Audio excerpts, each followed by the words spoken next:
السلام علیکم سامعین کرام، 26 نومبر ہے۔ خبر کا عنوان ہے نماز جمعہ میں پھر خلل۔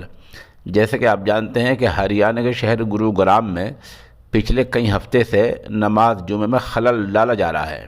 ایک طرف انتظامیہ اس معاملے میں غفلت برت رہا ہے تو دوسری طرف ہندو تنظیموں کو حوصلے بلند ہوتے جا رہے ہیں۔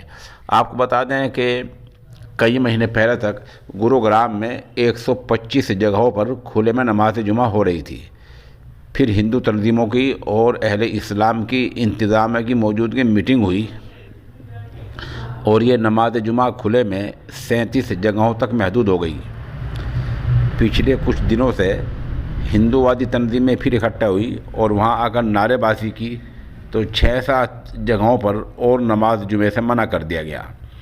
اب سیکٹر 37 میں جہاں کافی لوگ آتے جاتے ہیں نماز جمعہ کے لیے، وہاں آج بھی ہندو تنظیموں نے ہون کیا ہے۔